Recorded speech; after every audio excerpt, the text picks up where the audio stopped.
Price the Lord. எபிரேயர் நிருபத்திலே 2ஆம் அதிகாரம் 4வது வசனம். எபிரேயர் 2:4. அற்புதங்களினாலும்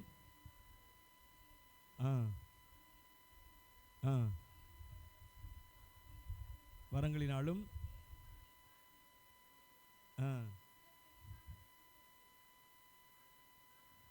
கவலையற்றிருப்போமானால் தண்டனைக்கு எப்படி தப்பித்துக் கொள்வோம்? கர்த்தர் சொல்றாரு, எழுதியவர் மூலமாக சொல்லுகிறார், இவ்வளவு பெரிதான ரட்சிப்பை குறித்து நாம் கவலையற்று இருப்போம் என்றால், அதாவது ரட்சிப்பை குறித்து கவலைப்படணும் அப்படிங்கிறார். நீ வேற எதை குறித்து என்ன செய்ய வேண்டாம். பூமியில் ஆண்டவர் சொன்னார், இயேசு சொன்னார், நீங்க எதை குறித்து என்ன செய்யாதீங்க, கவலைப்படாதிருங்கள் அப்படின்ட்டாரு. ஆனால் பைபிளில் எதற்காக கவலைப்படணும்னு சொல்லப்பட்டிருக்குன்னு கேட்டிங்கன்னா, ரட்சிப்பை குறித்து. ஹல்லேலூயா. ஒன்று, நாம் ரட்சிக்கப்பட்டிருக்கிறோம். எத்தனை பேர் ரட்சிக்கப்பட்டிருக்கிறீங்க? இயேசுவை ஏற்றுக்கொண்டு இருக்கிறீங்க, அப்படி தானே? இயேசுக்காக வாழ தீர்மானிக்கிறதுக்கு பேர் தான் என்னது? இயேசுவுக்காக வாழ தீர்மானிப்பது. அதற்காகவும் பாதி, இதற்காகவும் பாதி அல்ல. முழுக்க முழுக்க நாம் யாருக்கு? இயேசுக்குன்ற கண்டிஷனுக்கு வரோம் பாருங்க, அதுக்கு பேர் தான் என்னது? ரட்சிப்பு. சரி, அப்போது நம்முடைய ரட்சிப்பு, நான் என்னுடைய ரட்சிப்பு கெட்டு போகாமல் இருக்கணும் என்பதை குறித்து முதல்ல என்ன செய்யணும்? கவலைப்படணும். என்ன அர்த்தம்னா எச்சரிக்கையாக இருக்கணும். அதுதான். அப்படி கவலைப்பட்டே இருப்பதல்ல, கன்னத்தில் கை வச்சு ஐயோ அப்படின்னு அப்படி கவலைப்படுவது சொல்ல. பைபிள் என்ன சொல்லுகிறது? எச்சரிக்கையா இருங்க. உங்களுடைய ரட்சிப்பை குறித்து என்ன செய்யுங்க? எச்சரிக்கையா இருங்க. நம்ம அனுதினமும் ரட்சிக்கப்பட வேண்டும் அப்படின்னு சொல்லி சொல்றார். எனவே நாம் நம்முடைய ரட்சிப்பு குறித்து கவலைப்பட வேண்டும். அடுத்து நம்மை சுற்றி இருக்கிற ஜனங்களுடைய ரட்சிப்பை குறித்து கவலைப்படணும். ஹல்லேலூயா. அது முக்கியமான ஒன்று. இன்றைக்கு ஒரு சிலர் தம்முடைய ரட்சிப்பை காப்பாற்றக்கூட கொஞ்சம் கவனமாக இருக்கிறாங்க. ஆனால் சுற்றிலும் இருக்கிறவங்க, உலகத்தில் இருக்கிற ஜனங்கள், நம்ம குடும்பத்தில் உள்ளவங்க, நம்ம பிள்ளைகள், நம்ம கணவர், நம்ம தாய் தகப்பன், இவங்க ரட்சிப்பை குறித்து என்ன செய்யப்பட வேண்டும்? கவலைப்பட வேண்டும் நாம. ஹல்லேலூயா. நீங்கள் அதில் 2, 3, 4 வசனங்களை வாசிங்க. அதே எபிரேயர் நிருபத்தில் அந்த 2ஆம் அதிகாரம். தேவதூதர் மூலமாய் சொல்லப்பட்ட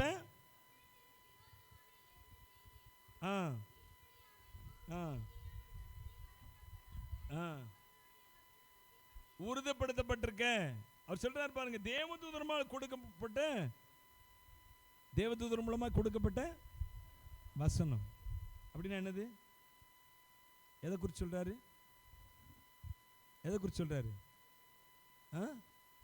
தேவதூதர் மூலமாக கொடுக்கப்பட்ட வசனம் அப்படின்னா எதுன்னா நியாயப்பிரமாணம் சொல்றாரு அந்த இடத்துல. என்னது? அதான் என்னது? தேவதூதர் மூலமாய் கொடுக்கப்பட்ட வசனம்.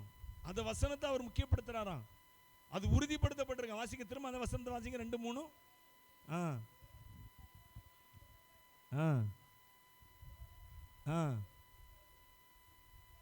அவர் சொல்றாரு, அதுக்கு என்னது? எதற்கு? அந்த வசனத்துக்கு நீ செவி கொடுக்கல, அதை அசட்டை பண்ணிட்டா, அதுக்கே அவர் என்ன செய்கிறாராம்? வாசிங்க. நீதியான தண்டனையா அதற்கே நீதியான தண்டனை அப்படின்னா அப்படின்னு சொல்லிட்டு தான் அடுத்து சொல்றாரு. என்ன சொல்றாரு?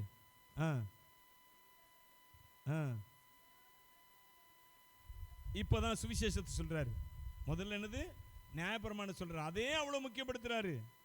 திரும்ப அந்த வசனத்தை நல்லா கவனிக்கணும் நீங்க. அவர் சொல்றாரு, தேவதூதர் மூலமாக கொடுக்கப்பட்ட அந்த வசனத்தை அவர் என்ன செய்கிறாராம்? உறுதிப்படுத்தப்பட்டிருக்கிறாரா? அதை கடைபிடிக்காட்டா நியாயமான தண்டனை நமக்கு உண்டான். அடுத்து சொல்லிட்டு சொல்றாரு, முதலாவது கர்த்தர் மூலமாய் அறிவிக்கப்பட்டு. யாரு கர்த்தர் மூலமாய் அறிவிக்கப்பட்டா? யாருக்கு மூலமாய்? யார் மூலமாய்? இயேசு மூலமாய். இயேசு மூலமாய் அறிவிக்கப்பட்டு, அடுத்து பின்பு அவரிடத்தில் கேட்டவர்களால் நமக்கு உறுதியாக்கப்பட்டிருக்கு. முதல்ல இயேசு அறிவிக்கிறாரு. அடுத்து அவரிடத்தில் கேட்டவங்க யாரு? சீஷர்கள், அப்போஸ்தலர்கள், அவரை பின்தொடர்ந்து வந்த சீஷர்கள். அவங்க என்ன செய்தாங்களாம்? கேட்டவர்கள் நமக்கு சொல்லி. வாசிங்க. அவரிடத்தில் கேட்டவர்களால்.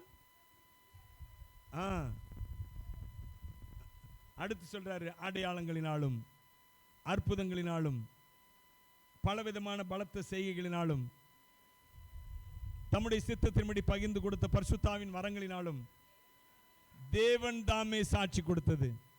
ரட்சிப்பு என்னது? ரட்சிப்புக்கு பாருங்க எவ்வளவு ஒரு முக்கியத்துவம் கொடுக்கிறார் பாருங்க. ஐயா, அதுக்கே நீ அதை கடைபிடிக்காட்டா நியாயமான தண்டனை உனக்கு உண்டுன்னா, அடுத்து சொல்றாரு, முதலாவது கர்த்தர் மூலமா அறிவிக்கப்பட்டு, அடுத்து அவரிடத்துல கேட்ட சீஷர்களால நமக்கு உறுதிப்படுத்தப்பட்டு, அடுத்து பலவிதமான அற்புதங்களினாலும் அடையாளங்களினாலும் பலவிதமான பலத்த செய்கைகளினாலும், அடுத்து பரிசுத்தாவின் வரம். இது எல்லாமே எதற்கு தெரியுமா? அற்புதங்கள், அடையாளங்கள், பலவிதமான பலத்த செய்கைகள், என்னது பரிசுத்தாவின் வரங்கள். இது எல்லாமே எதற்காக செஞ்சாராம்? ரட்சிப்புக்கு. இந்த ரட்சிப்பு இதெல்லாம் செய்து ரட்சிப்பை கூட சாட்சி கொடுத்தாரா. என்ன சாட்சி? இது இவ்வளவு முக்கியம் ஐயா. ஹல்லேலூயா. ஏற்கனவே உங்களுக்கு காமிச்சிருக்கேன். 49 சங்கீதத்தில் ஒரு வசனம் இருக்குது. என்னன்னா, அவர்கள் ஆத்தும மீட்பு மிகவும் அருமையா இருக்கிறது, ஆனால் அது ஒருபோதும் முடியாது. என்னது? வாசிங்க அந்த எத்தனை வசனம் சொல்லி வாசிங்க. சங்கீதம் 49:9 வாசிங்க. அருமையா இருக்கிறது, அது ஒருபோதும் முடியாது. அதுக்கு முந்தின வசனத்தை வாசிங்க.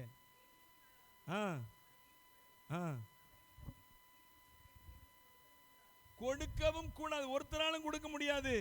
ஒரு மனுஷனை மீட்டுக்கொள்ள எப்படியாவது மீட்டுக்கொள்ள முடியாதுங்க. அதுக்கு கர்த்தருக்கு யாரும் எதையும் செலுத்த முடியாது. அப்படி சொல்லிட்டு தான் சொல்றாரு, அவர்கள் ஆத்தும மீட்பு மிகவும் அருமையானது, அது முடியவே முடியாது சொல்றாரு. அது முடியாது. இதைத்தான் இயேசு சிலுவையில் முடிச்சாரு. நான் எதுக்கு இந்த வசனத்தை உங்களுக்கு இப்போ காட்டுறேன்னு கேட்டீங்கன்னா, ரட்சிப்பு என்பது அவ்வளவு ஒரு பெரிதானதுங்க. ஹல்லேலூயா. முதலாவது இயேசு அறிவிக்கிறாராம். அடுத்து சீஷர் இடத்துல அதை கையில் கொடுத்துட்டு போறார். நீங்க உலகமே நினைச்சீங்க, புறப்பட்டு போங்க, சகல ஜாதிகளை சீஷராக்குங்க, பிதா குமாரன் பரிசுத்தாவினாலே ஆவியின் நாமத்தினாலே அவர்களுக்கு என்ன செய்யுங்க? ஞானஸ்நானம் கொடுங்க.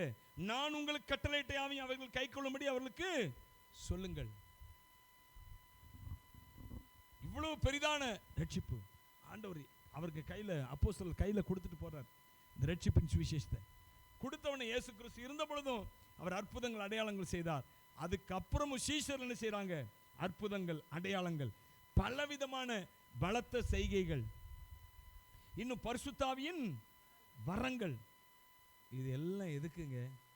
ரட்சிப்புக்கு. இது எல்லாவற்றினாலும் சாட்சி கொடுத்த ரட்சிப்பு. வாசிங்க, அந்த பகுதியை மாத்திரம் வாசிங்க.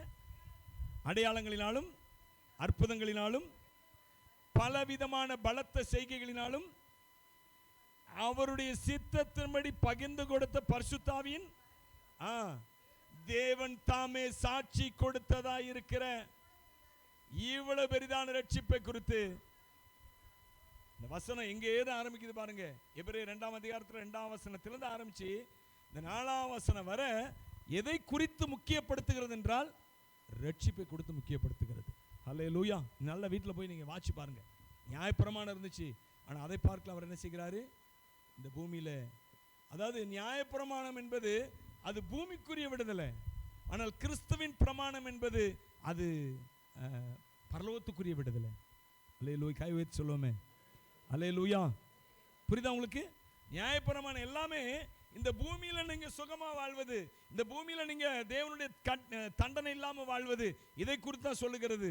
ஆனால் கிறிஸ்துவின் பிரமாணம் அல்லது இந்த ரட்சிப்பு என்று சொல்லப்படுகிற அந்த காரியம் என்ன செய்கிறது என்றால் இந்த பூமியை விட்டு பரலோகத்துக்கு போகிறது எப்படி? ஹல்லேலூயா. நாம் இன்றைக்கு மாத்திரமல்ல, என்றைக்குமே நாம் பரலோக பிரஜைகள். அதை ஞாபகம் வச்சுக்கோங்க. ஹல்லேலூயா. எபேசியர்னு சொல்லி நினைக்கிறேன். அதில் சொல்றாரு, பரலோகத்துக்கும் பூலோகத்திலும் இல்ல, முழு குடும்பத்துக்கும் நாம காரணர் இயேசு அப்படின்னு சொல்லி. என்னது? வாசிக்கலாமா? அந்த வசனத்தை வாசிக்கலாமா? Praise the Lord. எபேசியர் நிருபம் நினைக்கிறேன்னா. Price the Lord. ஹல்லேலூயா. வாசிங்கம்மா, வாசிங்க. 3:14. இது நிமித்தம்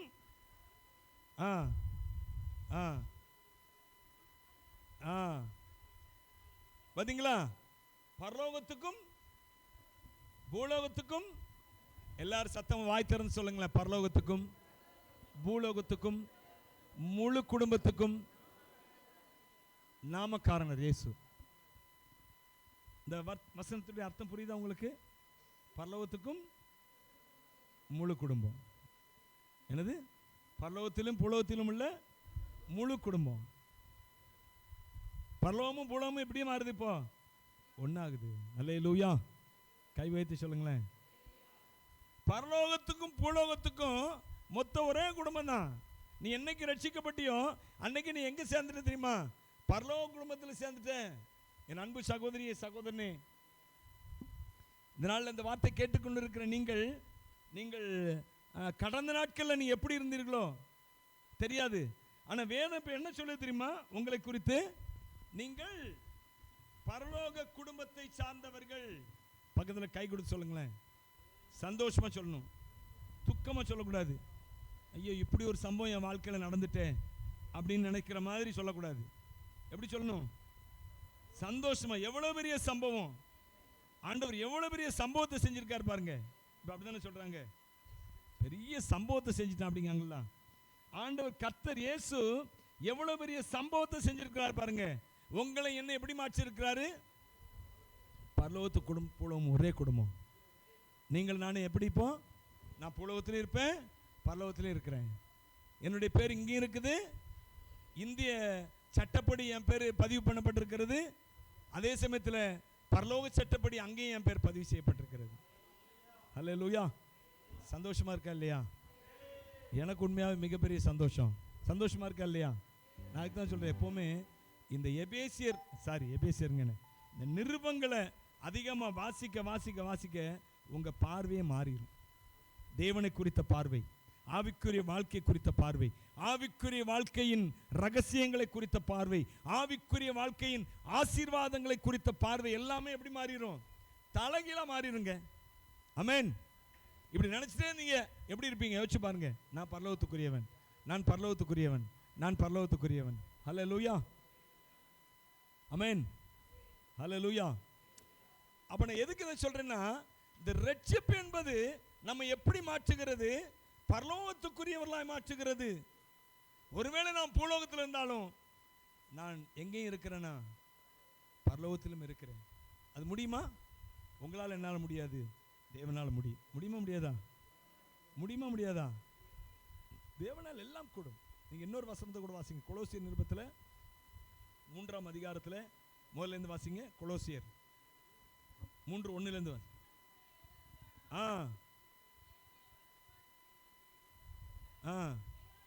மேலானவைகளை நாடுங்கள். அடுத்து பூமியில் உள்ளவைகள் அல்ல நாடுங்கள். ஏன் நீ ஏன் மேலானதை நாடணும்? அல்லேலூயா. நீ ஏன் மேலானது நாடணும்? கை கொடுத்து சொல்லுங்க பக்கத்தில். நீங்க ஏன் மேலானது நாடணும் தெரியுமா? சத்தமா சொல்லுங்க. நீங்க ஏன் மேலானது நாடணும் தெரியுமா? வாசிங்க, இப்போ வாசிங்க. நீங்கள் மரித்தீர்கள் ரட்சிக்கப்பட்டீர்கள். கிறிஸ்துவோடு கூட என்ன செய்கிறது? மரிக்கிற நீங்கள் மரித்தீர்கள். உங்கள் ஜீவன் எப்ப நீ ரட்சிக்கப்பட்டியோ அப்பவே உன்னுடைய ஜீவன் எங்க இருக்குது? கிறிஸ்துவுடனே தேவனுக்குள் மறைந்திருக்கிறது. உங்க ஜீவன் இங்க இருக்குது, நீங்க இங்க இருக்கீங்க. ஆனால் உங்க ஜீவன் தேவனுக்குள்ளா என்ன செய்கிறதா? அப்ப நாம எவ்வளவு ஒரு சேஃபான ஒரு இடத்துல இருக்கணும் பாருங்க. இந்த பூமியில சேஃபான இடம் என்பது கிடையாதுங்க. ஒரு இடமும் கிடையாது. எந்த இடத்துல நமக்கு ஆபத்து இருக்கு. ஹல்லேலூயா. கடந்த நாட்கள் நமக்கு தெரியும், எத்தனை வருஷங்களுக்கு முன்பாக டைட்டானிக் கப்பலை குறித்து தெரியும். நம்ம கேள்விப்பட்டிருக்கீங்களா? டைட்டானிக் கப்பல் ரொம்ப ரொம்ப சேஃபான கப்பல் என்று சொல்லி அதை செஞ்சு ரொம்ப பெருமையோடு அதை பேசி நிறைய பேர் அதில் போனாங்களாம். அதை உருவாக்குனவங்க எல்லாருமே ரொம்ப பெருமை அவங்களுக்கு. இது உலகத்தில் இருக்கிற கப்பல்கள் இது எப்படி கப்பல் ரொம்ப சேஃபானது என்று சொல்லி. ஆனால் போன கொஞ்ச தூரத்தில் ரொம்ப தூரத்துலையோ அந்த கப்பல் இதுலேயோ மோதி ஒட்டஞ்சி எத்தனை பேர் மரித்து போனார்கள். அந்த டைட்டானிக் என்ற படம் வந்துச்சு. அது பொய் இல்லை. அந்த லவ் ஒரு சம்பவம் நடக்கும். அது உண்மையே பொய் அது தெரியல. ஆனால் அந்த டைட்டானிக் என்ற கப்பல் உண்டாக்கப்பட்டதும் ஒரு ஆக்சிடென்ட்ல அது ஒட்டஞ்சி ஏராளமான பேர் இறந்து போனது அது ஒரு உண்மையான சம்பவம். தெரியுமா உங்களுக்கு? ஏன்னா அவருடைய பெருமை நிமித்தம் அது நடந்தது. எனவே எனக்கு அன்பானவர்களே, இந்த பூமியில பாதுகாப்பு என்ற ஒன்று கிடையவே கிடையாது. ஹல்லேலூயா. இது பொல்லாங்கு நிறைந்த பூமி. இந்த பூமி எப்படி நிறைந்தது? இதுல நாம் என்ன செய்யறோம் தெரியுமா? நாம் தேவனுக்குள்ளா இருக்கிறவர்கள் நாம் பாதுகாக்கப்பட்டு கொண்டிருக்கிறோம். கையை வைத்து ஆமேன் சொல்லுங்களேன். ஆமேன் ஆமேன். இன்னைக்கு காலையில நான் வாட்சி அவரை அண்டிக் கொள்ளுகிறவர்களுக்கு அந்த வசனம் எப்படிமா? அவர் கேடகமா இருக்கிறார். கேடகமா இருக்கிறான்னு என்ன அர்த்தம்? பாதுகாப்பா இருக்கிறார். தம்மை அண்டிக் கொள்ளுகிறவர்களுக்கு அவர் பாதுகாப்பா இருக்கிறார். கேடகமா அவரை நோக்கி வருகிற எல்லா ஆபத்துகள், பிரச்சனைகள், போராட்டங்களும் கர்த்தரை முன்னிற்பாரு. ஹல்லேலூயா. கர்த்தர் நம் சார்பினில் இருக்கும் போது, கர்த்தர் நம் சார்பினில் இருக்கும் போது எனக்கு எதிராய் நிற்பவன் யார்? கர்த்தரை யுத்தம் செய்திடுவாரே பயப்படவே மாட்டேன், பயப்படவே மாட்டேன், பயப்படவே மாட்டேன், பயப்படவே மாட்டேன். உன்னத தேவன் என்னோடு இருக்க பயப்படவே மாட்டேன். காருண்ய தேவன் என்னோடு இருக்க கலங்கிடவே மாட்டேன், கலங்கிடவே மாட்டேன், கலங்கிடவே மாட்டேன். அப்போ ரட்சிப்பை குறித்து நேரம் பார்த்தோங்க. ரட்சிப்பு ரெண்டு விதமா நமக்கு கவலைப்படணும்னு சொன்னேன். இதெல்லாம் ஒண்ணு, ரட்சிப்பை குறித்து ரெண்டு விதத்துல நாம் கவலைப்படணும்னு சொன்னேன். ஒண்ணு நம்முடைய ரட்சிப்பை குறித்து, அடுத்து உலகத்தின் ரட்சிப்பு, ஜனங்களின் ரட்சிப்பு. ஹல்லேலூயா. பொதுவா உலகம் முழுக்க ரட்சிக்கப்படணும் என்ற கவலை இருக்கணும். என்னால அந்த ரட்சிப்புக்கு என்ன செய்ய முடியும் என்ற அந்த அக்கறை, கரிசனை, கவலையிலே கரிசனை வந்துடும். ஆமென். என்னால் அந்த ரட்சிப்புக்காக என்ன செய்ய முடியும் என்பதை குறித்து இந்த பைபிள்ல இந்த வசனத்தில் சொல்லப்பட்டிருக்கு. அந்த 2 நாள்ல நாம் வாச்சோம். அற்புதங்களினாலும் அடையாளங்களினாலும் பலவிதமான பலத்த செய்கைகளினாலும் கர்த்தருடைய சித்தத்தின்படி பகிர்ந்து கொடுத்த பரிசுத்தாவியின் வரங்களினாலும். அப்போ ரட்சிப்பு என்பது எதை வச்சு அது பிரசித்தப்படுத்துகிறது, படுத்தப்படுகிறது அப்படின்னு கேட்டீங்கன்னா, எதை வைத்து காண்பிக்கப்படுகிறது? ரட்சிப்பு என்பது அற்புதங்களினாலும் அடையாளங்களினாலும் பலவிதமான பலத்த செய்கைகளினாலும் கர்த்தருடைய சித்தத்தின்படி பகிர்ந்து கொடுத்த பரிசுத்தாவியின். இதுதாங்க இன்றைக்கு ரட்சிப்பு இந்த வார்த்தை. அதாவது இன்றைக்கு இந்த வார்த்தையினுடைய முக்கியத்துவம் என்னன்னு கேட்டீங்கன்னா, இன்றைக்கு ரட்சிப்பு என்பது நீங்க ஆதி அப்போஸ்தலர் நாட்கள்ல பாருங்க, அவர் ரட்சிப்பை சொல்லுவதற்கு முன்பாக அற்புதங்கள் அடையாளங்கள் செய்தார்களா இல்லையா?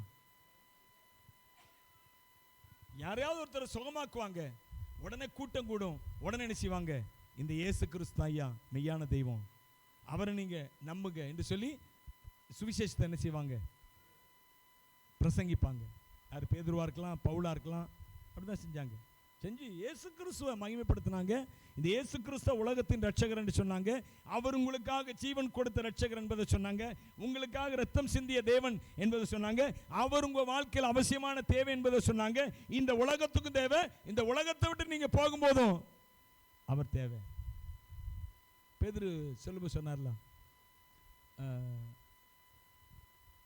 பூமியில ஜனங்களுக்குள்ள வானத்திலும் பூமியிலும் ஸ்தோத்திரம். இந்த வசனத்தை வாசிங்களேன். அப்போஸ்தலர் நடபடிகள் 4.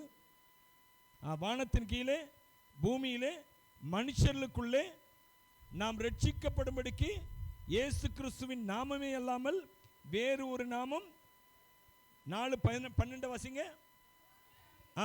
அவராலே அன்றி வேறொருவராலும் ரட்சிப்பு இல்லை. எப்ப சொன்னார் தெரியுமா இந்த வசனத்தை? அவராலே அன்றி வேறொருவராலும் ரட்சிப்பு இல்லை. நாம் ரட்சிக்கப்படும்படிக்கு வானத்தின் கீழே கீழெங்கும் மனுஷர்களுக்குள்ளே கட்டளையிடப்படவில்லை அப்படின்னாரு.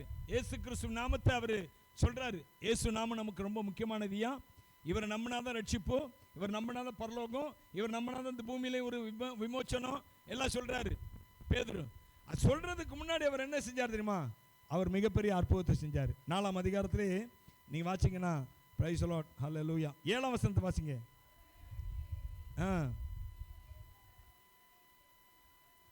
இதை செய்தீர்கள் என்று கேட்டார்கள். நிறைந்து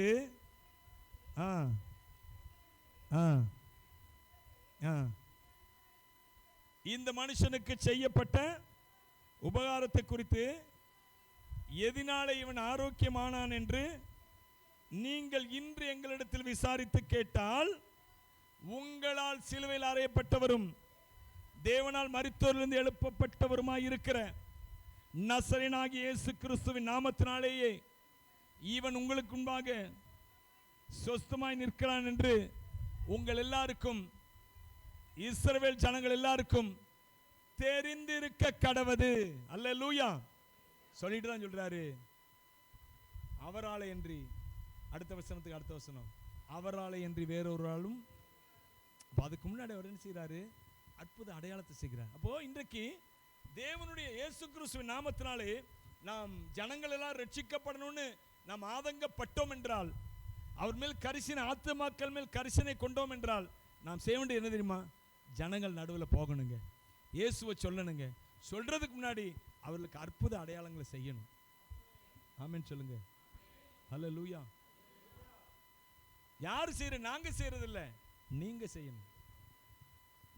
ஆண்டவர் இயேசுக்கு பாருங்க, கர்த்தர் வந்து தம்முடைய வல்லமையை சீஷர் மேல சுமத்தினார். நான் இந்த வார்த்தையை கடந்த நாட்களில், இன்னைக்கு 28ஆம் தேதி, இன்னைக்கு 30 வியாழக்கிழமை, கடந்த வியாழக்கிழமை ஒரு டிபிஎன் என்று சொல்லி, தமிழ்நாடு பிரேயர் நெட்வொர்க் என்று சொல்லி இந்தியா முழுக்க ஒரு பிரேயர் நெட்வொர்க்கு, அதில் தமிழ்நாட்டு அளவில் உள்ள தலைவர்களுக்கான ஒரு கூடுகை ஆன்லைனில் ஜூம் மீட்டிங், அதில் நான் இருக்கிறேன். என்னை தான் செய்தி கொடுக்கணும்னு சொன்னாங்க. அப்போ நான் செய்தி கொடுக்கணும்னு சொல்லி இந்த வசனத்தை தான் நான் எடுத்து பிரசங்கம் பண்ணுறேன். ஊழியர்கள் நிறைய பேர், தமிழ்நாட்டு அளவில் இருக்கிற அநேக தலைவர்கள் எல்லாம் இருக்கிறாங்க. அதில் என்னைய இந்த மாவட்டத்துக்கு, நான் அதுக்கு அந்த டிபிஎன் அந்த இயக்கத்துக்கு, ஒரு ஜெப இயக்கத்துக்கு இந்த மாவட்டத்துக்கு என்னை தலைவராக வச்சுருக்கிறாங்க. எனவே என்னைய செய்தி கொடுக்க முடியாது சொன்னாங்க. நான் செய்தி கொடுக்கும்போது இந்த வசனத்தை தான் கொடுத்தேன். என்ன வசனம்? எபிரேயரில் வாச்சோமே, 2ஆம் அதிகாரம் 2:4 வாச்சோமே. என்ன சொன்னேன்னா, இன்றைக்கு நாம் வந்து ஊழியக்காரர்கள் கூடி நாம் ஜெபிக்கிறோம், நிறைய பேருக்கு அற்புத அடையாளங்கள் செய்கிறோம், ரட்சிப்பு குறித்து சொல்லுகிறோம். ஆனால் அதை பார்க்கலும் விசுவாசிகள் எழும்ப வேண்டும். விசுவாசிகள் எழும்பி என்ன செய்யணும்? அவர்கள் அற்புத அடையாளங்களை செய்யும்படியாக அவர்கள் தலையில் இந்த பொறுப்பை சுமத்தணும் அப்படின்னு சொல்லி நான் தலைவர் மத்தியில் சொன்னேன். சொல்லி முடிச்சிட்டேன். நான் செய்தியை முடிச்சிட்டேன்னா, எனக்கு கர்த்தர் வந்து அவருடைய வல்லமையை சீஷல் மேலே அவர் வைத்தார், அந்த பொறுப்பை வச்சார், அந்த அபிஷேகத்தை வச்சார், அந்த பிரசன்னத்தை வச்சார், அந்த அதிகாரத்தை, அதாவது பிதாவாகிய தேவன் இயேசு கிறிஸ்துக்கு அதிகாரம் கொடுத்தாரு, அவர் மேலே அந்த பொறுப்பை வச்சார். அதே மாதிரி நாம் இயேசு கிறிஸ்து நம்ம மேலே வச்சுருக்கார், ஊழியக்காரனாகி நம்ம மேலே அந்த பொறுப்பை, அந்த அதிகாரத்தை, அந்த அபிஷேகத்தை, அந்த தேவ பிரசன்னத்தை வச்சிருக்கிறாரு, அந்த பொறுப்பை நம்ம மேலே சுமத்தி இருக்கிறாரு. அதை போல நாம் நம்முடைய விசுவாசிகள் மேலே அதை சுமத்தணும் அப்படின்னு சொல்லி அந்த வசனத்தை சொன்னேன். சொல்லி 1/4 மணி நேரம் செய்தி சொல்லி முடிச்சிட்டேன். முடித்தோடனே அந்த டிபிஎன் தலைவர் என்று சொல்லி ஒருத்தர் இருக்கிறார். அவர் திரும்ப முடித்த உடனே சொன்னார், அவர் பாஸ்டர் இன்னைக்கு பிரசங்கம் பண்ண பிரசங்கம் வந்து இன்னைக்கு காலையில், அன்னைக்கு காலையில், இன்னைக்கு வியாழக்கிழமை 28ஆம் தேதி காலையில் தமிழ்நாடு அளவில் ஏஜி அசம்பிளி ஆஃப் காட்னுடைய தலைவர் ஒருவர், பாஸ்டர் சொர்ணராஜ் என்று சொல்லி ஒருத்தர் இருக்கிறாரு. அவர் வந்து அன்னைக்கு காலையில் சென்னையில் ஊழியர்களுக்கான கூட்டம் நடந்துச்சான். அப்போது அவர் இதே வார்த்தையை சொல்லி, விசுவாசிகளை நாம் வந்து அவர்கள் கையில் பொறுப்பை கொடுக்கணும் அப்படின்னு சொல்லி இதே வார்த்தையை சொல்லி அவர் பிரசங்கம் பண்ணார். அதே போலவே ஆவியானவர், ஒரே ஆவியானவர், இன்னைக்கு தேசம் நடுக நடக்க வேண்டிய காரியம் இதுதான் அப்படின்னு சொன்னார். அல்லேலூயா.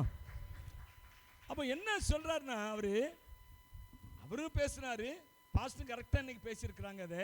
எனவே கர்த்தர் நாளில் இப்படிப்பட்ட பொறுப்பை விசுவாசிகள், நான் சொன்னேன் விசுவாசிகளை பயன்படுத்துவதற்கு நிறைய சபையில் இன்றைக்கு விசுவாசிகளை பயன்படுத்துறதுக்கு என்ன செய்கிறாங்க? பயப்படுறாங்க. ஏன்னா விசுவாசி ஏற்றணுன்னா ஒரு நாள் பிரசங்கம் பண்ணுவான், அடுத்த நாள் எங்கேயா போய் நிற்பான், பாவமான காரியத்தில் போய் நிற்பான். அப்போது இயேசு கிறிஸ்துனுடைய பேர் என்ன செய்கிறோம், மகிமைப்படாமல் கெட்டு போயிடும் என்று சொல்லி அவர்கள் நினைத்து, அதனால் விசுவாசிகள் இன்றைக்கு நிறையா ஸ்டேஜில் ஏற்றுறதில்ல, ஊழியத்தில் பயன்படுத்துறதில்ல, தன்னிச்சையாக பயன்படுத்துறதில்ல. ஆனால் நான் அதை சொன்னேன், ஒரு சில தவறுகள் நடக்கும், ஆனாலும் என்ன செய்யணும், நாம விசுவாசிகள் நம்பி அவர்கள் தலையில் இந்த பொறுப்பை வைக்கணும் அப்படின்னு. அல்லேலூயா, கை வைத்து சொல்லுங்களேன். எத்தனை பேருக்கு ஆமேன்னு சொல்றீங்க? ஆமேன் தானா? அல்லேலூயா. அப்போ இன்றைக்கு அற்புத அடையாளங்கள் செய்து தேவனுடைய பலவிதமான பலத்த செய்கைகளை ஜனங்கள் மத்தியில் காட்டி, பரிசுத்தாவின் வரங்களை ஜனங்கள் மத்தியில் காட்டி, எப்படியாவது ஜனங்களை ரட்சிப்புக்குள்ளாய் கொண்டு வருவது யார் தலையில் இன்றைக்கு சுமத்தப்பட வேண்டிய காரியம் என்றால், யார் தலையில? யார் தலையில? விசுவாசிகள். என்னது? விசுவாசிகள். அப்படிதானே? யார் தலையில் வைக்க வேண்டியது? ஆமா, நம்முடைய சபையின் பெண்கள், சபையின் வாலிப பிள்ளைகள், சபையின் வாலிப பெண்கள், இப்படி இவர்கள் தலையில சுமத்தி அனுப்பணுமாங்க. கர்த்தர் இன்னைக்கு கால வேளையில இதைத்தான் சொல்றாரு. கடந்த நாட்களில் என்கிட்ட இதை பேசிக்கொண்டு இந்த வசனத்தை தான் இன்னைக்கு அன்றைக்கும் அவர்களோடு பேசினேன், அந்த ஊழியக்காரர்களோடு. இன்றைக்கு உங்களோடு கூட நான் பேசிக்கொண்டு இருக்கிறேன். எனக்கு அருமையானது, உங்க தலைமையில சுமக்க வேண்டிய காரியம் இது. அல்லேலூயா. ஏன்னா இயேசு கிறிஸ்துவின் ஆதி தரிசனமே தான். இயேசு சொன்னார்ல, விசுவாசிக்கிறவர்களால் நடக்கும் அடையாளங்களாவன. சொல்லுங்க எல்லாரும், சத்தமா சொல்லுங்களேன். நீங்க பக்கத்தில் இருக்கவங்கள ஒரு இடி இடிச்சு சொல்லுங்களேன். இடிங்க, அட இடிங்கம்மா, இடிங்க. ஒரு இடி இடிச்சு சொல்லுங்க. விசுவாசிக்கிறவர்களால் நடக்கும் அடையாளங்களாவன. வாசிங்களேன், மார்க் 16:17 வாசிங்க. அடையாளங்களாவன, என் நாமத்தினாலே பிசாசுகளை துரத்துவார்கள், நவமான பாஷை. பாத்தீங்களா, முத எடுத்தவனே விசுவாசிக்கிறவன். சொல்லுங்க, யார் இது? ஊழியத்துக்கு ஒப்பு கொடுத்தவன் அல்ல. இது யார் இது? சத்தமா சொல்லுங்கம்மா, காது கேட்க மாட்டேங்குது. சத்தமா சொல்லுங்க. எப்ப இங்க பாருங்கப்பா, எப்ப அங்க பாக்க, இங்க பாருங்க. சொல்லுங்க, விசுவாசிக்கிறவர்கள். சொல்லுங்க, விசுவாசிக்கிறவர்களால் நடக்கும் அடையாளங்கள் ஆவன. அல்லேலூயா. அப்போ இன்றைக்கு இந்த அற்புதங்கள் அடையாளங்களை காணாவிட்டால் ஜனங்கள் அசட்டை பண்ண தான் செய்வாங்க. ரட்சிப்பை வெறுமனே ரட்சிப்பை குறித்து பேசி பிரயோஜனம் இல்லை. நாம் வெத்து வேட்டா இருக்க முடியாது. எப்படி சொல்லுங்க? ஆமா, ஒரு விசுவாசி வாரான், ஒரு அவிசுவாசி வாரான்னா அவனுக்கு முதல்ல அவன் தேவையை சந்தி. வியாதியோட வாரான அவனை வியாதியை நீக்கி போட, அவனை வியாதி அவனை விட்டு. அப்படிதான் சொல்லணும். வியாதிக்காக ஜெபம்னு சொல்லக்கூடாது, அது கெட்ட வார்த்தை. வியாதிக்காக ஜெபம்னு சொன்னா என்ன அர்த்தம்? என்ன வார்த்தை அது? வியாதியை நீக்குங்க. அல்லேலூயா. நீங்க என்ன செய்யணும்? நீங்க வியாதிக்காக ஜெபம் பண்ண போறீங்களா? வியாதியை நீக்க போறீங்களா? ஆண்டவர் அதான் சொன்னாரு, சொஸ்தமாக்குங்கள், சுகமாக்குங்கள் அப்படின்னாரு. வியாதிக்காக ஜெபம் பண்ணு எங்கேயா சொன்னாரா? சொல்லுங்க, சொல்லுங்க. சொல்லல அவரு. நீ வியாதி உள்ளவர்களை என்ன செய்ய? நீ சுகமாக்கு. நான் வியாதிக்கா ஜெபம் பண்ணுன்னு சொன்னேன், கெட்ட வார்த்தைன்னு சொன்னேன். நான் சும்மா ஒரு விளையாட்டுக்காக சொன்னேன்.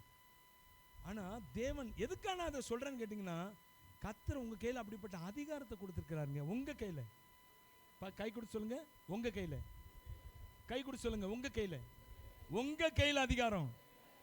அல்லேலூயா. நம்ம கையில கொடுத்த அதிகாரத்தை திரும்ப திரும்ப திரும்ப திரும்ப ஏடிஎம் கார்டை கையில கொடுத்து பேங்க்ல சொல்லிட்டாங்க, எடுத்துக்கோ. இன்னும் நீங்க ஒரு 100 ரூபா தரலாமா, 1000 ரூபா தரலாமா? எங்க பேங்க்ல கவுண்டர்ல போய், கேஷ் கவுண்டர்ல போய் காமிக்க முடியுமா? காமிச்சா என்ன நினைப்போம் உங்களை? என்ன நினைப்போம் உங்களை? சொல்லுங்க, என்ன நினைப்போம் உங்களை? இப்படி ஒரு லூசிட்டெல்லாம் நான் என்ன செய்ய வேண்டியிருக்குது, பட வேண்டியிருக்குது அப்படின்னு நினைப்பான் அவன். ஏற்கனவே பேங்க்ல எவனும் சிரிக்க மாட்டான். இப்போ உங்களை பார்த்து நல்லா சிரிப்பான். ஏன்? நீங்க லூசு மாதிரி போய் நிற்கிறீங்க. அல்லேலூயா. ஏடிஎம் கார்டு கையில் கொடுத்து எடுத்துக்கோ, நீ சுகமாக்கு, நீ துரத்து. பிசாசுகளை என்ன செய்வாங்க? வாசிங்களேன், அந்த வசனத்தை வாசிங்களேன். அவர்கள் பிசாசுகளை என்ன செய்வார்கள்? துரத்துவார்கள். பிசாசுக்கா கத்துற இடத்துல கத்தாவே கத்தாவே கத்தாவே கேட்கவே மாட்டாரு ஆண்டவர். அல்லேலூயா. என்ன செய்ய மாட்டாரு? கேட்கவே மாட்டாரு. இதுக்கு ஜெபம் பண்ண சொல்லவே சொல்லல இயேசு கிறிஸ்து. நீ அவர்கள் பிசாசுகளை என்ன செய்வார்கள்? துரத்துவார்கள். நான் இதுக்கு போய் கொஞ்ச நாள் உபவாசம், கொஞ்ச நேரம் உபவாசம் பண்ணிட்டு வரேன், ஒரு நாள் உபவாசம் பண்ணிட்டு வரேன் இந்த பிசாசுக்காக, ஆண்டவர் மண்டையில குட்டுவாரு. அல்லேலூயா. நீ உபவாசம் பண்ணா தனியா உபவாசம் பண்ணு, ஜெபம் பண்ணா தனியா ஜெபம் பண்ணு. ஒரு பிசாசை பார்த்துட்டு அதுக்கான உபவாசம் பண்ண போறேன், ஜெபம் பண்ண போறேன்னா உனக்குள்ள இருக்கிற அதிகாரத்தை என்ன செய்யிட்ட? நீ மறந்துட்ட. அல்லேலூயா. பெந்தெக்கோஸ்தே நாள்ல என்றைக்கு ஆவியானவர் ஜனங்களுக்குள்ள வந்தாரோ அப்பொழுது அதிகாரம் வந்து விட்டது, வல்லமை வந்து விட்டது. அல்லேலூயா. சொல்லப்போனா அதற்கு முன்னாடியே இயேசு சொன்னார்ல, சீஷர்லாம் சொன்ன, ஆண்டவரே உம்முடைய நாமத்தினாலே பிசாசுகளும் எங்களுக்கு கீழ்ப்படுகிறது அப்படின்னு சொன்ன உடனே சொன்னாரு, இதோ சாத்தான் மின்னலை போல வானத்திலிருந்து கீழே விழுகிறத கண்டேன். இதுவரை அவன் ஆளுக்கு செஞ்சுட்டு இருந்தான் என் மேல இருந்து. இப்ப என்ன ஆயிட்டாம? விழுந்துட்டான் கீழே. என் ஜனம் எப்பொழுது அறிந்து கொண்டதோ, என் ஜனம் எப்பொழுது தன்னுடைய அதிகாரத்தை தெரிந்து கொண்டதோ, என் ஜனம் எப்பொழுது என்னுடைய வல்லமை அவர்களுக்குள்ள இருக்கிறது என்பது தெரிந்து பிசாசுக்கு கட்டளை கொடுத்தார்களோ அப்பொழுது பிசாசு என்ன ஆயிட்டான்? வானத்திலிருந்து கீழே. அல்லேலூயா. யாருக்கெல்லாம் அந்த அதிகாரம் தெரியலையோ அவங்க வீட்டு மேலெல்லாம் இன்னும் பிசாசு நின்றுட்டே இருக்கான்.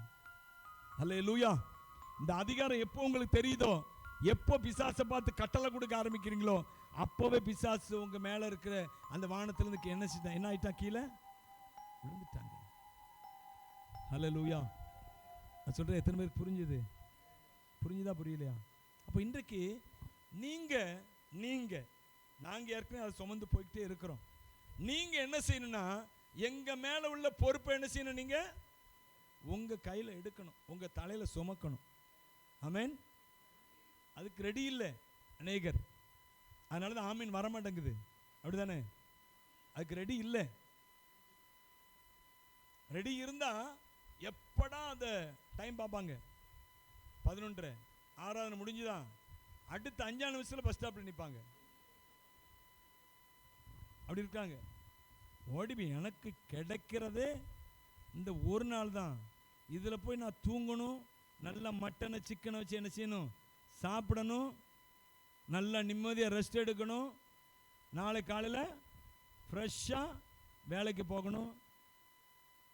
காலம் கடைசி காலம். அல்லேலூயா. இயேசு சொன்ன கட்டளை உங்கள் காதுகள் என்ன துணிக்கலையா? ஜனங்கள் எல்லாம் ஆங்காங்கே ஆண்டவர் சொன்னார் பாருங்க, அவர்கள் என்ன மேய்ப்பனில்லாத ஆடுகளைப் போல அவர்கள் தொய்ந்து போனவர்களாய் சிதறி போனவர்களாய் காணப்படுகிறார்களாம். உடனே என்ன செஞ்சாரு? ஆண்டவர் வந்து அவர்கள் மேல் என்ன செய்கிறார்? மனதுருகிறார்.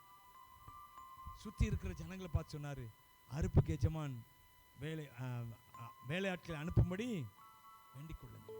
அல்லேலூயா.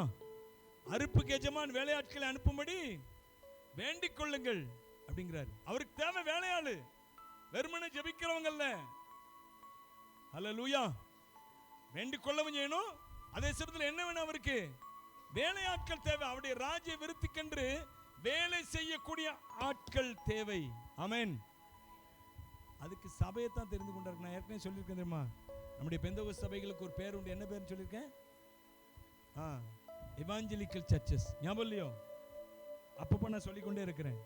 ஞாபகம் இருக்குதா? நான் சொன்ன வார்த்தைகள் ஞாபகம் இருக்குதா இல்லையா? ஞாபகம் இருக்குதா? நம்முடைய பெந்தகோஸ்தே சபைகளுக்கு, ஆவிக்குரிய சபைகளுக்கு இன்னும் ஒரு பேர் உலக பிரகாரமா மக்கள் சொல்ற, உலக பிரகாரம்னா கிறிஸ்தவ உலகத்துல அவங்க சொல்ற ஒரு பேர் என்ன தெரியுமா? Evangelical churches. பெந்தகோஸ்தே சபை என்றால் அவர்களுக்குள்ள ஆவியானுடைய பாரம் உண்டு, இயேசு கிறிஸ்துவின் பாரம் உண்டு. அவர்கள் எழும்புவார்கள், புறப்படுவார்கள், புறப்பட்டு செல்வார்கள், ஜனங்களை என்ன செய்வார்கள்? ஆதாயம் பண்ணுவாங்க என்ற நம்பிக்கை சாதாரண சபையில் உள்ள ஆட்கள்கிட்ட இருக்குங்க. இயேசு கிறிஸ்துவினிடத்துல அதை பார்க்க உங்களை குறித்த நம்பிக்கை அதிகமா இருக்குது. நீங்க என்ன செய்யணும்? நீங்கள் புறப்பட்டு போகணும். ஹல்லேலூயா. அப்ப அற்புத அடையாளங்கள் இன்றைக்கு நாம் முக்கியத்துவப்படுத்தணும். நான் இன்றைக்கு என்னுடைய வார்த்தையினுடைய என்னுடைய செய்தியினுடைய முக்கிய நோக்கம் என்னன்னு கேட்டீங்கன்னா, அற்புத அடையாளங்கள் நமக்கு ரட்சிப்புக்கு மிக முக்கியமான தேவை என்பதை குறித்து நான் உங்களிடத்துல பேச விருப்பப்பட்டேன். இன்றைக்கு ஆவியானவர் என்னோடு கூட பேசின காரியம் தான். நீங்க செய்வது, நாங்க செய்வதல்ல, ஊழியக்காரர்களே செய்வதல்ல, நீங்கள் செய்வது. பக்கத்துல கை கொடுத்து சொல்லுங்க, நீங்க செய்ய வேண்டியது அற்புத அடையாளங்கள். செய்வீங்களா? செய்வீங்களாங்க? ரெடியா இருக்கீங்களா? Are you ready? Are you ready? Hallelujah. Sunday class பார்த்துருந்தீங்கன்னா தெரியும், நடத்துகிற டீச்சர் சொல்லுவாங்க ஆர் யூ ரெடி அப்படிதானே சொல்லுவியா? ஆர் யூ ரெடி அப்படிம்பாங்க. பிள்ளைங்கள்லாம் ஓ எஸ் அப்படிங்கும். அதை மாதிரி சொல்லணும். சொல்லுங்க பார்ப்போம், ஆர் யூ ரெடி? ஹல்லேலூயா. எழுமணுங்க. ஏன்னா அற்புத அடையாளங்கள் இல்லாமல் ரட்சிப்பு இல்லை. இன்றைக்கி நம்ம வட மாநிலங்களில் மிஷினரிகள் போய் ஊழியம் செய்கிறாங்க. அவரெல்லாம் பெரிய வார்த்தை பிரசங்கிக்க தெரிந்தவர்கள் கிடையாது. ஆனால் அங்கே ஆயிரக்கணக்கான லட்சக்கணக்கான ஜனங்கள் ரட்சிக்கப்பட்டு ஆண்டவரிடத்தில் வந்து கொண்டு இருக்கிறாங்க. எப்படி தெரியுமா? அற்புத அடையாளங்கள் சர்வசாதாரணம் நடக்கிறது. ஆமென். நீங்கள் நான் விசுவாசிப்போம் என்றால் நிச்சயமாக அதே. நீங்கள் இன்னொரு வசனத்தை எடுத்து வாசிங்களேன். ரோமர் புஸ்தகத்தில் 15ஆம் அதிகாரம் 18-19 வசனங்கள்.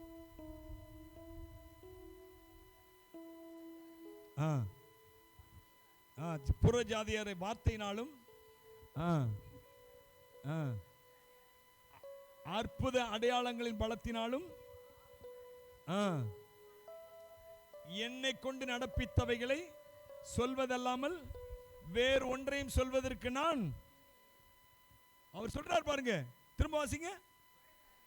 புற ஜாதியாரை, நல்ல கவனிங்க, புற ஜாதியாரை சொல்லுங்க. புற ஜாதியாரை வார்த்தையினாலும் செய்கையினாலும். அது என்ன செய்கை? அதுலதான் அவங்க கீழ்ப்படிந்தாங்க. வெறும் வார்த்தை மட்டுமல்ல, ரெண்டும் கலக்க வேண்டும், ரெண்டும் இணைய வேண்டும். எதெல்லாம்? வார்த்தை, அடுத்து செய்கை. என்ன செய்கை? அடுத்து நீங்க வாசி பாத்தீங்கன்னா, வாசிங்கம்மா. அற்புத அடையாளங்களின் பலத்தினாலும் தேவ ஆவியின் பலத்தினாலும் கிறிஸ்துவானவர் என்னை கொண்டு நடப்பித்தவைகளை சொல்வதல்லாமல் வேறொன்றையும் சொல்ல நான் துணிவதில்லை. அவர் சொல்றார், பவுல் சொல்றாரு. என்ன சொல்றாருன்னா, புறஜாதி மக்கள், அவருக்கு தேசம் கடந்து போனாரு. அவரு எப்படி தேசங்கள் கடந்து போனாரு, பலவித தேசங்களுக்கு போனாரு. கப்பல்ல போனாரு, குதிரையில போனாரு, எதுலயே போய் கிட்டத்தட்ட 3 மிஷனரி பிரயாணங்கள் போனார். அங்கங்க சபைகள், நான் ஏற்கனவே சொல்லியிருக்கிறேன், நம்ம நிருபங்களில் காணப்படுகிற ஒவ்வொரு நிருபமும் ஒவ்வொரு இடத்துல உள்ள சபைகளுக்கு எழுதப்பட்டதுன்னு சொல்லியிருக்கேனா இல்லையா? ஞாபகம் இருக்கா? ஒவ்வொரு நிருபங்களும் ரோமர் நிருபம் அப்படின்னா அந்த ரோமாபுரியில் இருந்த மக்கள் ரோமர். அடுத்து என்னது? கொரிந்தியர் அப்படின்னா கொரிந்து என்ற பட்டணத்தில் இருந்த சபையில் உள்ள மக்கள். அடுத்து கலாத்தியா நிருபம் என்றால் கலாத்தியா என்றும் நாட்டில் இருந்த சபைக்கு எழுதினது. அடுத்து என்னது? கலாத்தியர். அடுத்து எபேசியரா? எபேசியர் அப்படின்னா எபேசு என்ற அந்த ஊர்ல இருந்த மக்கள், அவர்களுக்கு எழுதின நிருபம், லெட்டர், எபேசியர் நிருபம். அடுத்து என்னது? எபேசியர். பிலிப்பியர் அப்படின்னா பிலிப்பு என்ற பட்டணத்தில் இருந்த மக்கள். அடுத்து கொலோசேயர் என்றால் கொலோசே அப்படிங்கிற பட்டணத்தில் இருந்த மக்கள். அடுத்து தெசலோனிக்கேயர், தெசலோனிக்கே என்ற பட்டணத்தில் இருந்தவங்க. இப்படி தீமோத்தேயுவெல்லாம் தனிப்பட்ட ஆட்கள் எழுதினது. நான் என்ன சொல்ல வரேன்னா, இந்த இடங்களுக்கெல்லாம் போய் கொரிந்தியர், கலாத்தியா, இன்னும் ரோமர், ரோமாபுரி, தெசலோனிக்கே இப்படிங்கிற இடத்துலலாம் போய் அவர் என்ன செய்கிறாரு? சபைகளை நிறுவுகிறாரு. அவர் தான் சொல்றாரு, புறஜாதியாலை வார்த்தையினாலும் செய்கையினாலும் கீழ்ப்படிய பண்ணும்படிக்கு பரிசுத்த அற்புதங்களினாலும் அடையாளங்களினாலும் தேவ ஆவியின் பலத்தினாலும் என்னை கொண்டு நடப்பித்தவைகள் அப்படிங்கிறாரு. என்னை கொண்டு, பவுலை கொண்டு கர்த்தர் நடப்பித்தாராம். என்ன நடப்பித்தாராம்? அற்புதங்கள், அடையாளங்கள். ஹல்லேலூயா. பலவிதமான பலத்த செய்கைகள், பயங்கரமான காரியங்களை. அதாவது ஒரு இடத்துல பவுல் அற்புதம் செய்ததை பார்த்து பவுலையும் பர்னபா என்ன செய்யாங்க? அவர் ஜூபிட்டர், இவர் மெர்க்குரி. அப்படின்னா என்ன அர்த்தம்? அவங்க அதெல்லாம் ஒரு பெரிய கடவுள்களாக வச்சுருந்தாங்க. Jupiter, mercury. ஜூபிட்டர்னா என்னது? புதனா? ஜூபிட்டர்னா வியாழனா? புதன் நினைக்கிறேன். மெர்க்குரி தான். சரி, சரியா தெரியல. அந்த கோள்கள், நம்ம அந்த கோள்களாக பார்க்குறோம். அந்த கிரேக்க தேசத்தில் அதெல்லாம் எப்படி வச்சுருந்தாங்கன்னா, அது ஒவ்வொன்றும் ஒரு கடவுள் சொல்கிறாங்க. பர்னபாவை மெர்க்குரியா, பர்னபாவை மெர்க்குரி என்றும், பர்னபாவை யூபிட்டர், யூபிட்டர்னா என்னது? ஜூபிட்டர், இங்கிலீஷில் ஜூபிட்டர், ஜூபிட்டர் என்றும், பவுல் பிரசங்கத்தை நடத்தினபடினால் அவரை மெர்க்குரி என்றும், மெர்க்குரினா கொஞ்சம் மேலான கடவுள் நினைக்கிறேன். பவுல் பிரசங்கத்தை நடத்தினபடினால அவருக்கு முக்கியத்துவம் கொடுத்து அவரை மெர்க்குரி அப்படின்னு சொல்லி அவங்கள கடவுள்களாக்கிட்டாங்களாம். நான் சொன்னேன், அவங்க எப்படி கடவுள்களாக வச்சுருந்தாங்க. மெர்க்குரி, ஜூபிட்டர், இந்த கோள்கள் எல்லாம் எப்படி வச்சுருந்தாங்க அவங்க. இப்போ இவங்க 2 பேரும் செய்த அற்புதங்கள், அடையாளங்களை பார்த்து ஜனங்கள் மிரண்டு போய் என்ன ஆயிட்டாங்க, அவர்களை கடவுள்களாகவே மாற்றிட்டாங்க. கண்டு தேவர்கள் மனுஷ ரூபம் எடுத்து நம்மிடத்தில் இறங்கி வந்திருக்கிறார்கள் என்று லிக்கவோனிய பாஷையில சத்தமிட்டு சொன்னார்கள். அதுக்கப்புறம் தான் இந்த பேர் வைக்கிறாங்க. பர்னபாவை ஜூபிட்டர் என்று கூப்பிடுறாங்க. பவுல பிரசங்கத்தை நடத்தினபடி அவரை மெர்க்குரின்னு கூப்பிடுறாங்க. நான் சொல்றேன்னா, கடவுள்களே இறங்கி வந்துட்டாங்க. என்னன்னா, அவங்க இதுவரை இப்படிப்பட்ட அற்புதங்கள், அடையாளங்கள் தங்கள் கண்களுக்கு முன்பாக நடைபெறுவதை இதுவரை பார்க்கலங்க. தேவன் அவர்களை கொண்டு, பவுலை கொண்டு, பர்னபாவை கொண்டு பெரிய பெரிய அற்புதங்களையும் அதிசயங்களையும் செய்தபடினாலே தேவர்கள், வானத்தில் இருக்க பரலோகத்தில் இருக்கிற தேவர்கள் இங்க இறங்கி வந்துட்டாங்கன்னு சொல்லத்தக்க அளவில் அவர்கள் பெரிய காரியங்களை செய்தாங்க. ஹல்லேலூயா. அதனால தான் பவுல் சொல்றாரு, தேவன் என்னை கொண்டு நடப்பித்தவைகளை சொல்வது அல்லாமல் நான் வேறொன்றையும் சொல்வதற்கு. ஏன் பிரியமானவர்களே, ஒருவேளை பவுலால தான் முடியுமா? அப்படி பர்னபாவால தான் முடியுமா? பேதுருவால தான் முடியுமா? நம்மால முடியாதா? முடியுமா? முடியாதா? நீ விசுவாசித்தாலே தேவ மகிமை காண்பாயே. ஓ, நீ விசுவாசித்தாலே தேவ மகிமை காண்பாயே. பலப்படுத்தும் கிறிஸ்துவாலே பெரிய காரியம் செய்வாயே. பலப்படுத்தும் கிறிஸ்துவாலே பெரிய காரியம் செய்வாயே. கூடாதது ஒன்றும் இல்லையே, கூடாதது ஒன்றும் இல்லையே, கூடாதது ஒன்றும் இல்லையே, கூடாதது ஒன்றும் இல்லையே. நம் தேவனால் கூடாதது, கூடாதது ஒன்றுமில்லையே. நம் தேவனால் கூடாதது, கூடாதது ஒன்றுமில்லையே. ஒரே ஒரு வார்த்தை சொன்னாரே, வேலைக்காரன் சொஸ்தமானானே.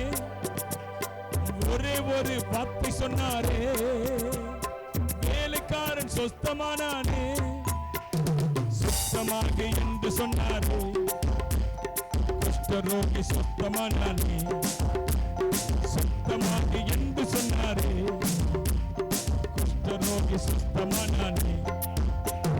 கூடாதது ஒன்றும் இல்லையே, கூடாதது ஒன்றும் இல்லையே, கூடாதது ஒன்றும் இல்லையே, கூடாதது ஒன்றும் இல்லையே. கூடாதது, கூடாதது ஒன்றுமில்லை. நம் தேவன் கூடாதது, கூடாதது ஒன்றுமில்லை. கடலின் மேல் நடந்தாரே, கடும் புயல் அதட்டினாரே. கடலின் மேல் நடந்தாரே, கடும் புயல் அதட்டினாரே. ஆடையை தொட்டாரே, வாலிபன் பிழைத்தானே. ஆடையை தொட்டாரே, வாலிபன் பிழைத்தானே. கூடாதது ஒன்றுமில்லையே, கூடாதது ஒன்றுமில்லையே, கூடாதது ஒன்றுமில்லையே, கூடாதது ஒன்றுமில்லையே. தேவனால் கூடாதது, கூடாதது ஒன்றுமில்லை, நம் தேவனால் கூடாதது கூடாதது ஒன்றுமில்லை. நம் தேவனால் கூடாதது ஒன்றுமில்லை, நம்மால் கூடாதது ஒன்றுமில்லை. சொல்லாமா?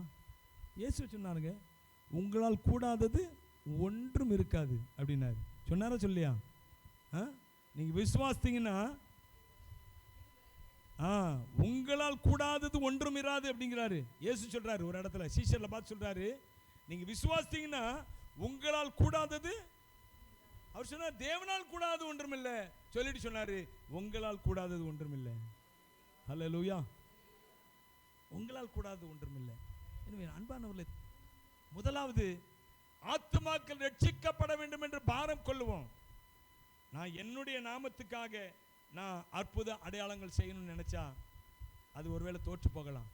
ஆனால் என் தேவனுக்காக நான் ஆத்துமாக்களை சம்பாதிக்க வேண்டுமே என்ற பாரத்தோடு நாம் எழும்பி செல்வோம் என்றால், நாம் பாரப்படுவோம் என்றால், உங்களை கொண்டு தேவன் அற்புதமான காரியங்களை நடப்பிப்பார். நடப்பிப்பாரா? நடப்பிக்க மாட்டாரா? நடப்பாருங்க. அன்றைய நாட்களில் எங்களை கொண்டு நடப்பித்தாரு, இன்றைக்கு எங்களை கொண்டு என்ன செய்து கொண்டிருக்கிறார்?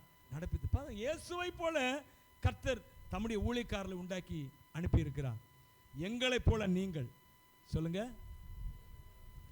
எங்களை போலன்னா உங்களை போல இல்லை, யாரை போல? இயேசு அவருடைய பாரத்தை சீஷர் மேல வச்சாரு. சீஷருடைய பாரம் தான் இப்ப எங்க மேல இருக்குது. இப்ப எங்களுடைய பாரம் உங்க மேல வரக்கூடிய நாட்கள் இவைகள், இந்த கடைசி நாட்கள். அல்லேலூயா. நீங்க ஒவ்வொருவரும் அதனாலதான் தகுதியை பார்க்காம ஊழியக்காரன் அபிஷேகம் பண்ணி வச்சிருக்கிறோம் சபையில். இன்னைக்கு நான் ஊழியக்காரன் சொன்ன, பழைய ஏற்பாடு நான் செய்தால் என்னை ஊழியக்காரன் என்று சொல்லும். புதிய ஏற்பாடு அப்படி இல்லை, ஊழியக்காரன் என்று முதல்ல சொல்லுகிறது. ஆமென். ஹல்லேலூயா. கைவத்தி சொல்லுவோமே. முதல்ல அது என்ன சொல்லுது? பழைய ஏற்பாடு என்ன சொல்லுது? நாம செஞ்சா. புதிய ஏற்பாடு என்ன சொல்லுகிறது? முதல்ல ஒன்று என்ன செய்கிறது. அதனால நிறைய பேர் நினச்சிட்டு இருக்கிறீங்க, இன்னும் நம்ம தகுதி ஆகலையே அப்படின்னா. நீங்கள் தகுதி ஆகலை உண்மைதான், ஆனால் கர்த்தர் உங்களை ஊழியக்காரன் சொல்லிட்டார், நீங்கள் தகுதி ஆயிடுவீங்க. எனக்கு இன்னும் எங்கள் அண்ணன் சொன்ன ஞாபகம் இருக்குது. விஜயுடைய அப்பா நான் ஊழியத்துக்கு போகணும் அப்படின்னு சொன்னப்போ அவங்க சொன்னாங்க, என்னடா நீ ஊழியத்துக்கு போகணுங்கிற, முழு நேரமாக போகணுங்கிற, ஒரு மீட்டிங்க்கு உன்னால் கரெக்டாக போக முடியுதா? 6 மணி மீட்டிங்னா நீ எத்தனை மணி? 6:45 போய் நிற்கிற நீ. அப்படி தான் நடந்துட்டு இருந்துச்சு அந்த நாட்களில். Price the Lord. அல்லேலூயா. 6 மணி மீட்டிங்னா நிறைய பேருக்கு சந்தோஷம். பரவாயில்ல, இப்போ நம்ம அப்படி தான் செஞ்சிட்ருக்குறோம், நம்ம பாஸ்டர் மாதிரியே பின்பற்றி வந்துட்டுருக்குறோம். ஏம்மா எங்களுக்கு அப்போல்லாம் வாய்ப்பு இல்லை, எதுவுமே இல்லை, பெரிய வியாபாரத்தில் கிடந்தோம், அதனால் அப்படி இருந்தோம்மா. அதனால் நீங்கள் அப்படி நினைக்காதீங்க தயவுசெய்து. அவங்க சொன்னாங்க, உன்னால் கரெக்டான டைமுக்கு போய் ஊழியத்தில் நிற்க முடியுதா? நீ எப்படிடா ஊழியம் செய்வேன் அப்படின்னாங்க. ஆனால் அவங்க சொன்ன போது என்னுடைய நிலைமை அதுதான். ஆனால் முதல்ல கர்த்தர் என்னை ஊழியக்காரனாக மாற்றினார். அதுக்கப்புறம் எனக்குள்ள என்ன செய்தார்? அவருடைய ஒழுங்குகளை பூரா கர்த்தர் திணிக்க ஆரம்பித்தார். ஹல்லேலூயா. கை வைத்து சொல்லுவோமே. எனவே எனக்கு அன்பானவர்களே, இன்றைக்கு இயேசு அதான் செய்தார் பாருங்க. சீஷர்களை அவர் சொல்லிட்டாரு, உங்களை இனி நான் ஊழியக்காரர் என்று சொல்வதில்லை, இனி என்ன சொல்ல போறேன்? நான் உங்களை என்னுடைய சிநேகிதர் என்று சொல்ல போறேன். தகுதியை பார்த்தா சொன்னாரு. சொல்லுங்க, தகுதியை பார்த்தா சொன்னாரு இல்லையே. சொல்லி கொஞ்ச நாள்ல அவரை சிலுவையில் அடிக்க கூட்டு போறாங்க. அவன் கலண்டு ஓடி போயிட்டான். ஹல்லேலூயா. எங்கெங்க ஓடி போயிட்டான்? இந்த தகுதி அவருக்கு தெரிஞ்சிருக்குமா தெரியாது. அவரே சொன்னாரு, நீங்கள் எல்லாரும் என்னை விட்டு போகும் காலம் வரும் அப்படின்னாரு. என்னது என்னை விட்டு? முன்னாடியே சொன்னாரு இயேசு. அவர் சிலுவைக்கு போக முன்னாடியே சொல்லிட்டாரு, நீ எல்லாரும் என்னை விட்டு விடும் காலம் வரும் அப்படின்னாரு. அது மாதிரி விட்டு விடும் காலம் வந்தது. ஹல்லேலூயா. கை வைத்து சொல்லுவோமே. ஹல்லேலூயா. அது மாதிரி ஜனங்கள் சீஷர்கள் அவரை விட்டுட்டு போயிட்டாங்க. அவங்க விட்டுட்டு போனாங்க. அவங்க விட்டுட்டு போன இயேசு அவங்கள விட்டாராங்க? கைவிட்டாரா? விடவே இல்லை. ஹல்லேலூயா. சந்தோஷமா சொல்லுங்க. அதனால உங்களையும் ஆண்டவர் விட மாட்டார்னு சொல்றேன். எத்தனை பேர் ஊழியத்துக்குன்னு வந்துட்டீங்களோ, உங்களை விட மாட்டார். நீங்கள் ஒருவேளை இப்போ லேட்டாக வரலாம், இப்போ ஒழுங்கினமாக இருக்கலாம், ஆனால் நீ எந்த அளவுக்கு ஒழுங்கினமாக போறியோ, எந்த அளவுக்கு நீ கர்த்தருடைய ஊழியத்தை அசட்டை பண்றியோ அந்த அளவுக்கு தேவன் உன்னை என்ன செய்ய போறாரு? புட்டிச்சு இழுக்க போறாரு. ஆமென், ஹல்லேலூயா. ஐயையோ அப்படின்னு என்ன செய்ய போற? நீ கதறிட்டு வந்து விழ போற. ஹல்லேலூயா. கை ஊத்தி சொல்லுவோம் ஆமென். கதறிட்டு வந்து ஐயோ எனக்கு ஊழியம் தான் முக்கியம் அப்படின்னு சொல்லி என்ன செய்ய போற? நீ வந்து விழ போற. தீர்க்கதரிசனமான வார்த்தையை நான் சொல்றேன், கர்த்தருடைய வார்த்தை. இப்போ உனக்கு அசால்ட்டா தெரியலாம், ஆனால் நான் நேரம் வருகிறது. இப்போ நீ தேவனை விட்டு விட்டு ஓடுகிற காலம் இது. ஆனால் அவர் உன்னை கையை பிடிச்சி இழுக்கிற காலம் வருது. அவர் பிடிச்சி இழுத்தா கொஞ்சம் கஷ்டமாக தான் இருக்குங்க. ஆனால் பிடிச்சி இழுத்தாருன்னா கண்டிப்பாக உன்னைய சரியான இடத்துல கொண்டு வந்து வைப்பார். பைபிளில் ஒரு வசனம் இருக்குது, ஏசாயா புஸ்தகம்னு நினைக்கிறேன். அதில் சொல்கிறாரு, அவனை உறுதியான இடத்துல நான் என்ன செய்வேன்? கடாபுவேன் அப்படிங்கிறார். அதே போல் உங்கள் அநேகரை உறுதியாய் தேவன் நிலை நிற்க செய்கிற காலம் வருகிறது. ஆமென் சொல்லுங்களேன். கை உயர்த்தி ஆமென் சொல்லுங்க. உங்களை உறுதியாய் நிலை நிற்க செய்கிற காலம் வருகிறது. ஆமென். இப்போ ஒப்பு கொடுத்துருங்க. ஆண்டவரே, நான் ரட்சிப்புக்காக கவலைப்படுகிற ஆண்டவரே, கவலைப்படுவதற்கு என்ன செய்கிறேன்னா அதுதாங்க முக்கிய கவலை. இயேசு கிறிஸ்துவின் முக்கிய கவலை என்ன தெரியுமா? ஜனங்கள் என்ன செய்யணும்? ஜனங்கள் என்ன செய்யப்படணும்? ரட்சிக்கப்பட வேண்டும். ஜனங்கள் இயேசு கிறிஸ்துவை ஏற்றுக்கொண்டு வர வேண்டும். அவருக்காக ஜீவன் கொடுத்த, ரத்தம் சிந்தின இயேசுவை விட்டுட்டு அநேக ஜனங்கள் பரிதபிக்கப்பட்ட நிலைமையில் இருக்கிறாங்க. அவர்கள் எல்லாரும் இயேசுக்குள்ள என்ன செய்யணும்? வரணும். அந்த பெரும் பொறுப்பு உங்க கையில் ஆண்டவர் கொடுத்திருக்கிறார். கையை உயர்த்தி சொல்லுங்க, என் கையில் கொடுத்த இந்த பொறுப்பை நிச்சயமாக நான் நிறைவேற்றுவேன். ஹல்லேலூயா. நான் திரும்ப சொல்றேன், இயேசு கிறிஸ்து தன்னுடைய சீஷர்கள், தம்முடைய ஊழியக்காரர்கள் மேல அவர் தன்னுடைய பொறுப்பை வச்சாரு. அந்த பொறுப்பை, எங்க மேல வச்ச பொறுப்பை நாங்க இப்ப என்ன செய்யறோம்? உங்க மேல வைக்கிறோம். எத்தனை பேர் இந்த பொறுப்பை கனமா எண்ணுவீங்க? கை ஊத்தி காண்பீங்க. எத்தனை பேர் கனமா எண்ணுவீங்க? கனமா எண்ணுனா நீங்க என்ன செய்யணும் தெரியுமா? ஆத்துமாக்களுடைய ரட்சிப்புக்காக என்ன செய்யணும்? நீங்க அதிகமாக பிரயாசப்படுங்க. ஏன்னா கர்த்தர் உங்களுக்கு வல்லமையை தந்துட்டாரு. அவர் மேல இருந்த வல்லமை உங்க மேல தந்துட்டாரு. உங்க மேல அந்த வல்லமை வச்சிட்டாரு. அவர் மேல இருந்த அதிகாரத்தை உங்க மேல என்ன செஞ்சிட்டாரு? வச்சிட்டாரு. அவர் மேல இருந்த பிரசன்னத்தை உங்க மேல வச்சிட்டாரு. அவர் மேல இருந்த எல்லாமே உங்க மேல வந்துட்டு இனியும் நீங்க என்ன செய்ய முடியாது? அசட்டை பண்ண முடியாது. அவரை இனி அவருக்காக எழும்பி பிரகாசித்தே தீர வேண்டும். அவருடைய மகிமை உங்க மேல வந்துட்டு. எனக்கு இந்த கொஞ்ச நாளா எனக்கு இந்த சொல்லிக் கொண்டிருக்கிற வார்த்தை என்னது? கர்த்தருடைய மகிமை உன்மேல் உதித்தது. நீ எழும்பி பிரகாசிக்க வேண்டியது ஒன்று தான் பாக்கி. ஹல்லேலூயா. எல்லாரும் நாம் அப்படி கண்களை மூடி